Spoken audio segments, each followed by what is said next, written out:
우리 한 절씩 교독하겠습니다.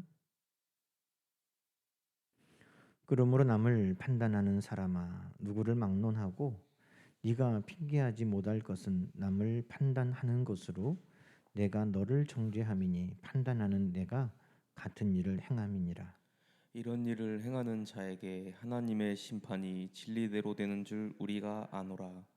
이런 일을 행하는 자를 판단하고도 같은 일을 행하는 사람아, 네가 하나님의 심판을 피할 줄로 생각하느냐?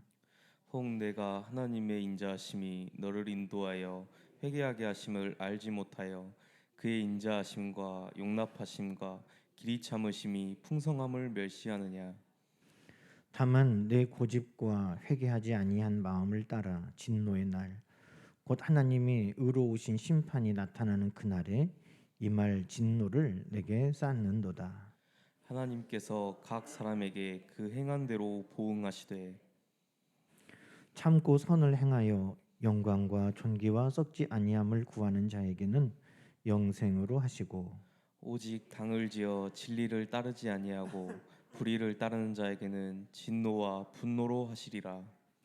악을 행하는 각 사람의 영에는 환난과 곤고가 있으리니 먼저는 유대인에게요 그리고 헬라인에게며 선을 행하는 각 사람에게는 영광과 존귀와 평강이 있으리니 먼저는 유대인에게요 그리고 헬라인에게라. 이는 하나님께서 외모로 사람을 취하지 아니하심이라. 무릇 율법 없이 범죄한 자는 또한 율법 없이 망하고 무릇 율법이 있고 범죄한 자는 율법으로 말미암아 심판을 받으리라. 오직 하나님 앞에서는 율법을 듣는 자가 의인이 아니요 오직 율법을 행하는 자라야 의롭다 하심을 얻으리니. 율법 없는 이방인이 본성으로 율법의 일을 행할 때에는 이 사람은 율법이 없어도 자기가 자기에게 율법이 되나니 이런 이들은 그 양심이 증거가 되어 그 생각들이 서로 혹은 고발하며 혹은 변명하여 그 마음에 새긴 율법의 행위를 나타내느니라. 곧 나의 복음에 이른 바와 같이 하나님이 예수 그리스도로 말미암아 사람들의 은밀한 것을 심판하시는 그날이라. 아멘. 할렐루야. 오늘도 하나님 우리와 함께 하시는 복되고 좋은 날 예배 자리에 또 우리를 불러주신 것을 감사를 드립니다. 날씨가 많이 춥죠? 오늘 우리 하나님의 말씀이 우리를 따뜻하게 하는 이 시간 되기를 간절히 소망합니다. 오늘 말씀의 제목은 하나님의 보응입니다. 하나님의 보응, 보응이 뭔 말이에요? 보응이 오늘 6절 말씀 봅시다. 하나님께서 각 사람에게 그 행한 대로 보응하시되, 그렇죠? 이게 하나님께서 보응하신다. 이 보응이라는 말을 우리가 4절에서 찾아보면 4절에서는 뭐라고 말씀합니까? 하나님 3절 말씀 보니까 3절에는 하나님의 심판이라고 되어 있습니다. 이제 보응이라는 말을 다른 말로 하면 하나님의 심판. 우리가 이것을 하나님께서 갚으신다. 그 행위대로 갚으신다. 이것으로 우리가 이해할 수 있죠. 6절에 말씀하는 대로 행한 대로 보응하시되 3절의 말씀으로 보면 하나님께서 행한 대로 그를 판단하고 심판하신다. 하나님의 이 보응이라는 말을 성도들은 대부분 하나님의 심판이라고 이해합니다. 많은 분들이 아마 그렇게 이해하셨을 겁니다. 하나님의 심판은 하나님께서 그 행위대로 시시비비를 가리고 잘잘못을 가려서 잘한 자에게는 하나님께서 합당하게 상을 주시고 잘못한 자에게는 하나님께서 벌을 주시고, 이것이 바로 행한 대로 갚으시는 하나님의 심판, 또 오늘 말씀으로 하면 하나님의 보응이라고 하는 것입니다. 7절과 8절도 하나님이 행위대로 갚으심에 대해서 심판, 보응에 대해서 말씀하는데 7절 말씀은 뭐라고 말씀합니까? 참고 선을 행하여 영광과 존귀와 썩지 아니함을 구하는 자에게는, 이것이 이제 어떻게 갚아집니까? 영생으로 하나님이 갚으신다는 거예요. 무엇으로 갚아요? 참고 선을 행하고 영광과 존귀와 썩지 아니함을 구하는 자에게는 영생으로 보응하시고 영생으로 갚으시고, 이 말이에요. 그럼 8절은 또 뭐라고 말씀합니까? 오직 당을 짓고 진리를 따르지 않고 불의를 따르는 자는 뭘로 갚아요? 진노와 분노로 갚으신다. 근데 하나님께서 이 보응하시고 심판하시는데 원칙이 있는데 어떤 원칙입니까?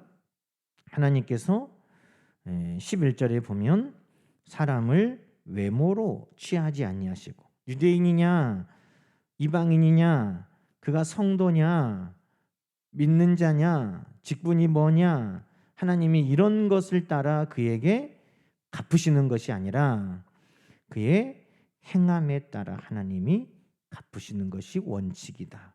그의 행함에 따라 하나님께서 이렇게 보응하신다. 자, 여러분은 하나님께서 어떤 것으로 여러분에게 갚으실 줄로 믿습니까? 하나님께서 여러분에게 영생으로 갚아주시기를 축원합니다. 네, 하나님께서 좋은 것으로 우리 하나님께서 갚아주시기를 간절히 소망합니다. 자, 그런데 정말 오늘 내가 하나님께서 내 행위대로 갚으신다고 하는데 내가 하나님께, 내가 성도니까 하나님 당연히 주셔야죠. 이거는 뭐예요? 외모로 구하는 거예요. 하나님, 내가 믿는 자녀니까 당연히 주셔야죠. 내가 집사니까, 권사니까, 장로니까, 목사니까 하나님 당연히 나한테 주셔야죠. 그 복을. 이렇게 말하는 것은 외모로 하나님께 구하는 거예요. 근데 하나님은 원칙이 뭐라는 거예요? 외모로 판단하지 않는다는 거예요. 너가 유대인이니까, 너가 제사장이니까, 너가 바리새인이니까, 너가 율법 교사니까 그것으로 예수님이 칭찬하지 않았어요. 믿음으로 판단하시고 행위로 판단하셨다는 거죠. 오늘도 내가 믿는 자니까 하나님, 나는 이런 직분을 가지고 있었으니까, 나는 이렇게 오래 믿었으니까 하나님 나에게 그것을 주셔야죠 라고 말할 때 하나님은 외모로 나는 판단하지 않는다, 행위대로 나는 갚는다 라고 말한다는 것이에요. 그러니 여러분, 우리가 흔히 세상에서 이런 말 하잖아요. 계급장 다 띄고 한번 해봅시다, 뭐 이런 말 하는데, 정말 우리가 하나님 앞에 갈 때는 그 모든 외형적인 것을 드러내는 계급장 다 떼고 하나님께서 우리를 행위 그대로 보응하여 주신다는 것입니다. 자, 악한 사람들에게는 악한 것으로 갚으시는 게 맞아요, 틀려요? 맞죠? 그래서 우리가 1장 18절 이하에 보면 1장 18절 이하의 말씀을 간단하게 정리하면 뭐예요?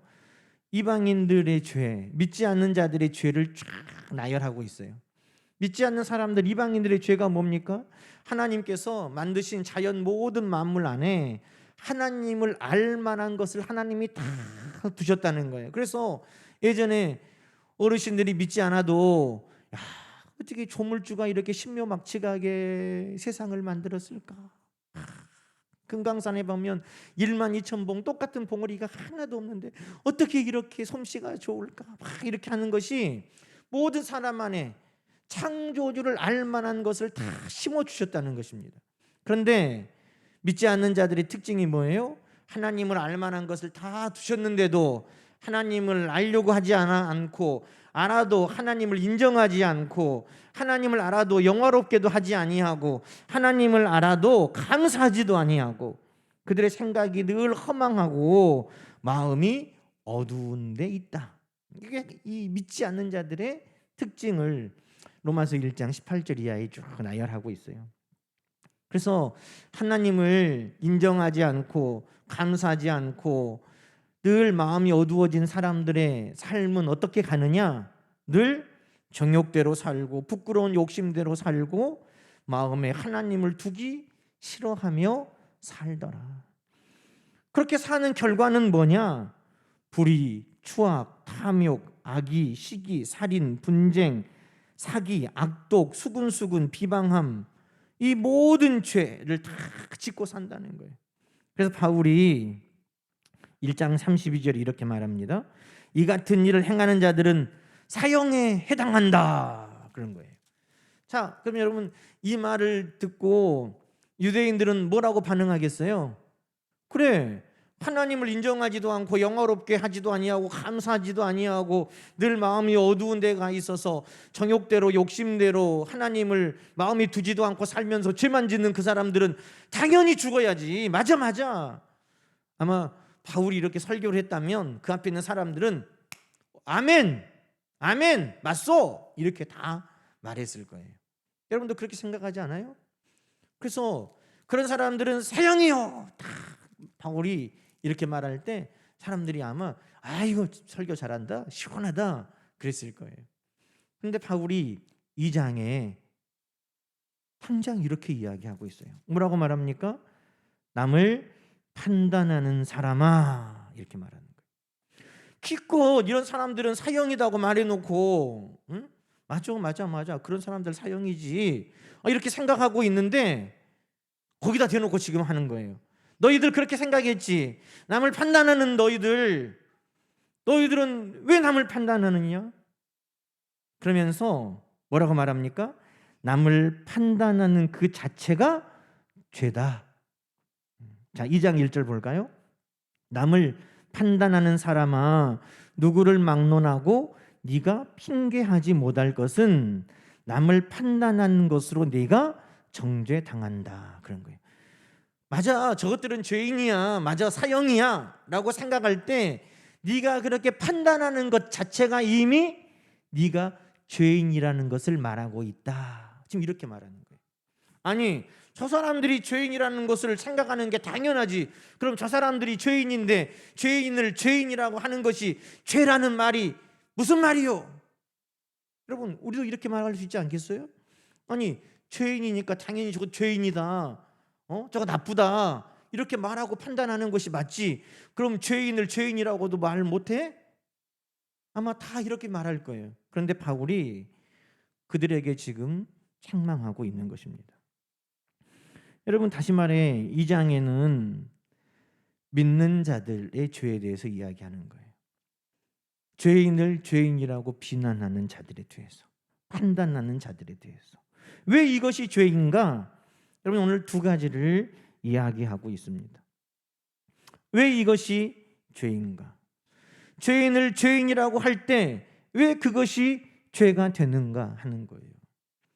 여러분, 우리는 날마다 뉴스를 볼 때마다 세상에 참 나쁜 놈들 많네, 죄인들 많네, 이런 생각 저부터도 하잖아요. 별의별 나쁜 인간들이 정말 많잖아요. 외국에도 보니까 해외 토픽에 나오는 거 보면 참 별일이 다 있고, 우리나라에도 별의별 사건이 다 있고, 나쁜 놈들은 도처에 있고, 나쁜 놈들을 나쁜 놈들이라고 당연히 말하죠. 사형에 해당한다고도 말할 수 있어요. 그런데 남을 판단하는 사람아, 너는 그 판단한 자체가 네가 죄인임을 말하는 것이다. 여러분, 왜 그렇습니까? 우리가 남을 판단하는 것, 이것이 죄가 되는 이유, 그것은 무엇일까요? 여러분, 동의할 수 있습니까? 나쁜 놈을 나쁜 놈이라고 하는데 왜 그게 죄가 될까? 세상적인 것으로는 그것을 죄라고 하지 않을지 몰라요. 그런데 성경은 그것을 믿는 자들이 주의해야 될 죄라고 말하고 있다는 것입니다. 왜? 우리도 죄인인 것을 잊어버리기 때문에. 여러분, 왜 죄인을 죄인이라고 하는데 그것이 나의 죄라고 말합니까? 그것을 말하는 내가 죄인이기 때문입니다. 여러분, 오늘 우리는 무엇으로 구원받습니까? 오늘 우리는 무엇으로 구원받아요? 믿음으로 구원받아요? 그러죠. 우리가 로마서 말할 때 1장 17절 보세요. 1장 17절이 로마서의 핵심이라고 말합니다. 복음에는 하나님의 의가 나타나서 믿음으로 믿음에 이르게 하나니 기록된 바 오직 의인은 믿음으로 말미암아 살리라. 할렐루야. 오직 우리는 뭘로 구원받아요? 믿음으로 구원받아요. 그런데 여러분, 더 정확하게 말하면 우리는 무엇로 구원받느냐? 하나님의 은혜로 구원받는 거예요. 뭘로 구원받아요? 하나님의 은혜로. 자, 여러분, 우리가 에베소서 2장 8절 말씀 한번 봐보세요. 에베소서 2장 8절 한번 여러분 거기에 써놓으세요. 에베소서 2장 8절이라고 써놓고 에베소서 2장 8절을 한번 찾아보세요. 왜 우리가 죄인을 죄인이라고 하는 것이 죄가 되는가? 여러분, 우리가 믿음으로 내가 구원받는다. 그러면 여러분 얼마나 큰 믿음이어야 구원받아요? 얼마나 내 믿음이 커야 구원받아요? 이것을 말하는 자체가 우리의 행위를 따지는 거예요.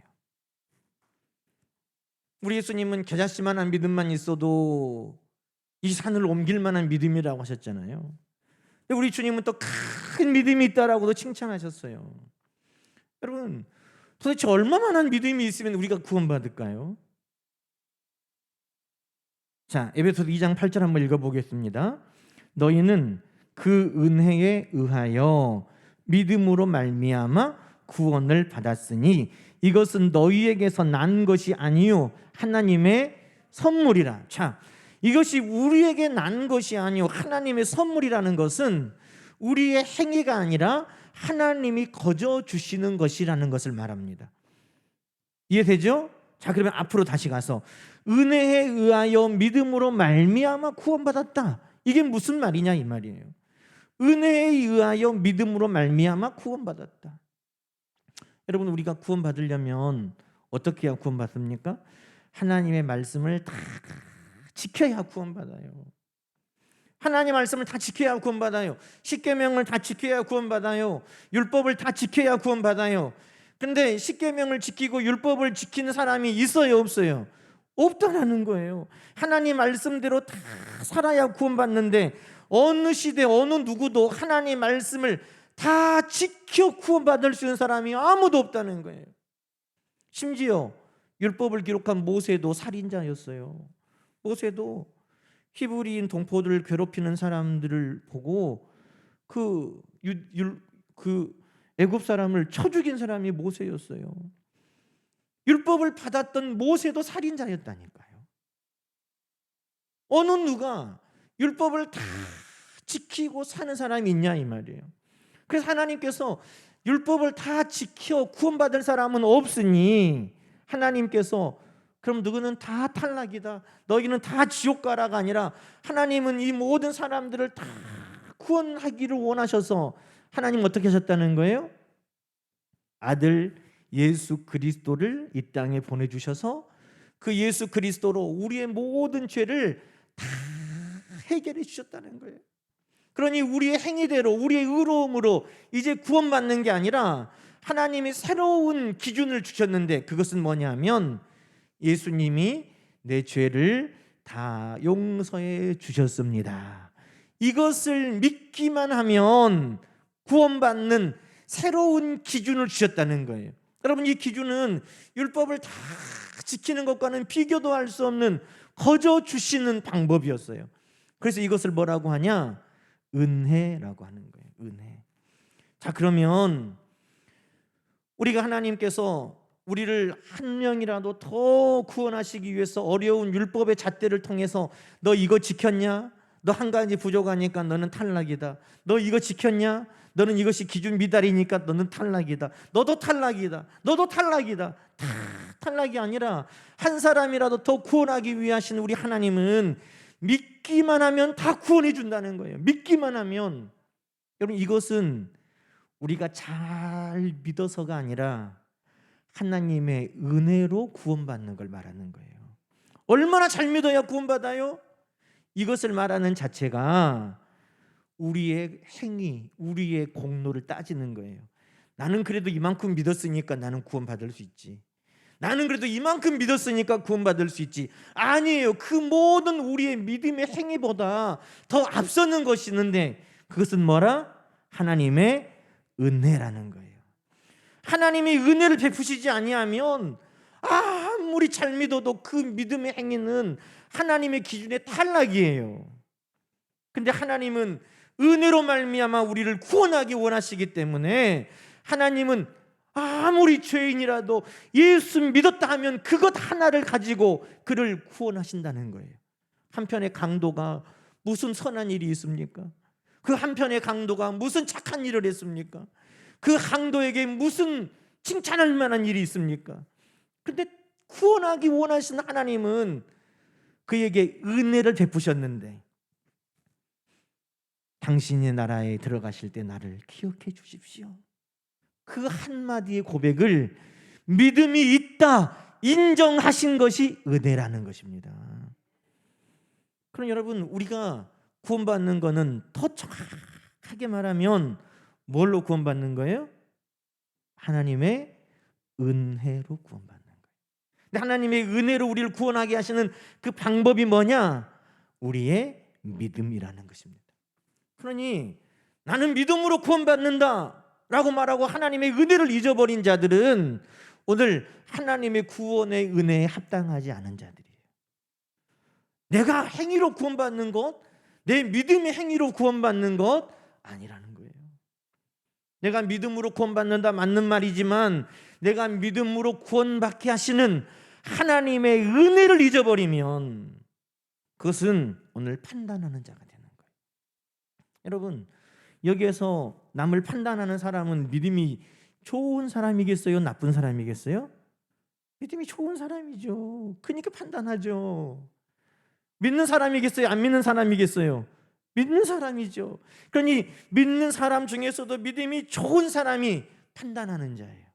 예수님 당시에는 누구였어요? 바리새인들. 그들은 유대인 중에서도 율법을 잘 지키는 자들이었어요. 그런데 그들이 하는 일이 뭐였습니까? 율법대로 살아가지 않는 자들을 잡아 죽이는 데 앞장서는 사람. 가늠한 여자를 끌고 와서 죽이자고 예수님에게 판결해달라고 말한 사람들이, 예수 믿는다고 대제사장에게 표를 받아서 그 사람들을 잡아다가 돌로 쳐 죽이는 데 앞장선 사람들이 그들이에요. 여러분, 그들은 잘 믿는다는 그들의 행위에 믿지 못한 자들, 잘 못 믿는 자들, 그릇 믿는 자들을 다 찾아내서 그들을 심판하는 사람들이 되어버렸다는 것입니다. 여러분, 유대인들도요, 하나님이 다 그들을 용서해 주시지 않았다면 유대인들은 이미 이 땅에서 없어져 버렸어요. 출애굽기 30장에 보면 그들이 우상을 섬기고, 하나님께서 모세야 이 사람들 다 없애버리고 너를 통해 내가 새롭게 민족을 시작하겠다. 하나님 생명책에서 내 이름을 차라리 없애주시고 이 사람들을 좀 살려주십시오. 그렇게 하나님 앞에 용서받은 자들이 유대인이었어요. 믿음으로 구원받았다고요? 행위로 구원받았다고요? 아니에요. 하나님의 은혜로 여기까지 왔어요. 그런데 어느 순간 은혜를 잊어버리니까 믿음이라는 이름으로, 신앙이라는 이름으로 그들이 판단하는 자들이 되었다는 거예요. 여러분, 믿음으로 판단하는 그 자리에 은혜는 없어져 버려요. 그래서 하나님이 그것을 죄라고 하는 거예요. 너도 은혜 받았는데, 너도 은혜로 구원받았는데 은혜는 온데간데 없고 판단하고 정죄하는 것만 남아있는 그것이 죄다. 여러분, 은혜의 자리에 나갈 수 있기를 주의 이름으로 축원합니다. 우리는 은혜의 자리에 머무는 거예요. 판단하고 정죄하고 비난하는 자리, 그 자리가 아니라 은혜의 자리에 나가야 돼요. 우스갯소리로 어떤 집사님이 은혜를 받아가지고 은혜를 받으면 어떻게 하고 싶어요? 하나님 앞에 예배 드리고 싶잖아요. 은혜를 얼마나 크게 받았는지 새벽 예배를 다 왔어요. 내가 새벽 예배를 나가야지. 은혜를 받고 새벽 예배 나왔는데, 아니 세상에 장로님들도 안 나온 분들이 있네. 권사님들도 안 나왔네. 나보다 더 잘 믿는다고 했는데 안 나온 분들이 이렇게나 많네. 시험 들기 시작한 거예요. 은혜 받아서 나왔는데, 또 은혜 받아서 새벽 예배를 드리고 있는데, 아니 예배 끝나니까 은혜 받아서 나왔다는 그분들이 기도하면서 한 명씩 졸고 있네. 또 은혜가 안 되는 거예요. 하나님께서 그 은혜 받은 성도님에게 마음을 두드리면서 그랬다는 거예요. 너는 왜 잠도 안 자고 새벽에 나와서 잠도 안 자고 사람들을 판단하고 비난하고 하고 있냐? 자라, 차라리 자. 그랬다는 거예요. 네? 여러분, 은혜의 자리는 다른 데 있는 게 아니에요. 하나님이 이런 나를, 은혜로 나를 구원하여 주셨구나, 이것이 깨달아지는 그 자리가 은혜의 자리인 거예요. 어느 좋은 자리에 들더라도 그 자리에서 판단하고 정죄하고 비난하고, 그 자리는 은혜와 동떨어진 자리예요. 어떤 놀라운 은혜를 끼치는 목사님이 설교하는 그 자리에 있어도 판단하고 정죄하고 비난하는 마음으로 앉아 있으면 그 은혜의 자리가 아니에요. 어떤 은혜로운 찬양이 울려 퍼지는 자리에 앉아 있어도 그 찬양을 들으면서 성가대에 앉은 사람들을, 성가대원들을, 노래하는 사람들을 판단하고 정죄하고 있다면 그건 은혜의 자리가 아닌 거예요. 여러분, 진정한 은혜의 자리는 어디입니까?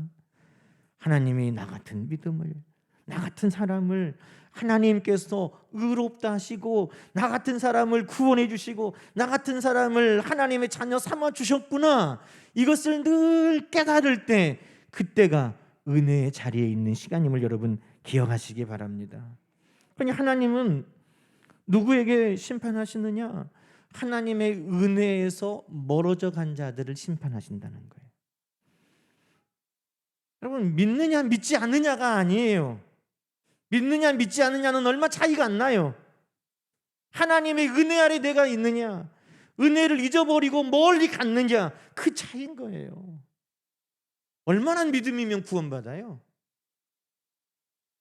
내가 예수 그리스도가 나의 구주이심을 믿는 그 믿음이면 하나님은 다 구원하시려고 하신다. 한 명이라도 더 구원하시기 원하시니까. 그런데 여러분, 문제는 그것이 은혜인 것을 늘 기억하느냐, 아니면 그 은혜조차도 내 행위인 것처럼, 내 공로인 것처럼, 내 육신의 모든 내 것인 것처럼 여겨버리느냐, 그 차이인 것이에요. 그러니 여러분, 오늘 우리는 하나님의 은혜 자리에서 늘 살아가는 저와 여러분 되기를 주님의 이름으로 축원합니다. 믿음이 약해지는 것, 그것보다 더 문제가 은혜에서 멀어져 버리는 것. 하나님, 나를 불쌍히 여겨 주십시오. 그 은혜에서 멀어져 버리는 것, 그것은 하나님 앞에 심판의 자리에 간다는 것입니다. 또 우리가 정죄할 때 하나님 앞에 심판을 받는 이유는 뭡니까? 3절 4절이에요. 자, 4절 말씀 보십시다. 4절. 혹 네가 하나님의 인자하심이 너를 인도하여 회개하게 하심을 알지 못하여 그의 인자하심과 용납하심이 길이 참으심의 풍성함을 멸시하느냐? 하나님이 심판으로 보응하시는 믿는 자들이 행하는 아주 주의해야 될 두 번째가 뭐냐? 하나님의 인자하심을 멸시한다는 거예요. 여러분, 우리가 믿지 않는 사람들만 저것들은 하나님을 멸시하는 것들, 저것들은 사형에 해당하는 것들, 하나님이 다 만드셨는데 하나님을 무시하는 것, 하나님께 감사하지도 않는 것, 하나님을 마음에 두지도 않는 것, 하나님을 멸시하는 것들, 저것들은 사형, 이랬다는 거예요. 그런데 정말 하나님을 멸시하는 게 뭐냐? 바울이 이야기하는 게 믿는 자들에게 있다는 거예요. 그게 뭡니까? 하나님의 인자하심, 하나님의 길이 참으심, 하나님의 사랑이 풍성하심, 하나님의 용서하시는 하나님, 너희는 그 하나님을 멸시하고 있다. 그러니까 하나님을 인정하지 않고 멸시하는 것이 똑같다는 거예요. 믿지 않는 사람들은 모르니까 그들의 방법으로 하나님을 멸시하는 것인데, 믿는 우리는 알면서도 하나님의 인자하심, 사랑이 많으심, 용서하심이 풍부하심, 하나님이 길이 참으심, 이런 하나님이신 것을 우리가 멸시하고 있다는 거예요. 어떻게? 판단하고 정죄함을 통해.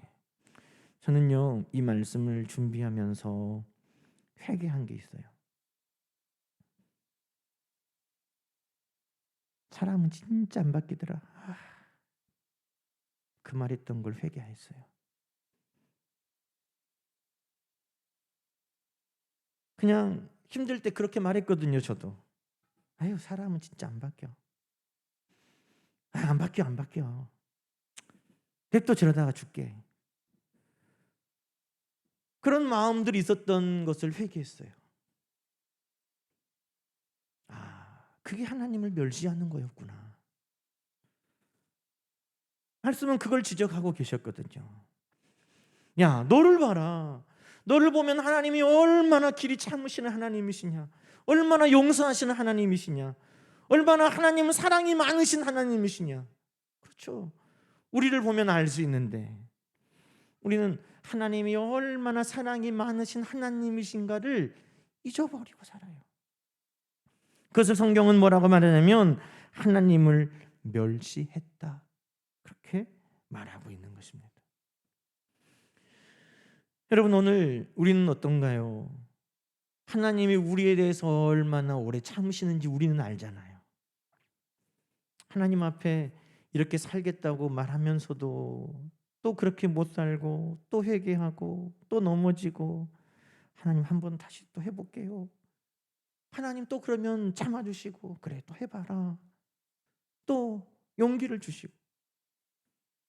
우리가 반복된 죄에 넘어지는 게 많지, 날마다 새 죄를 짓는 것 그렇게 많지 않아요.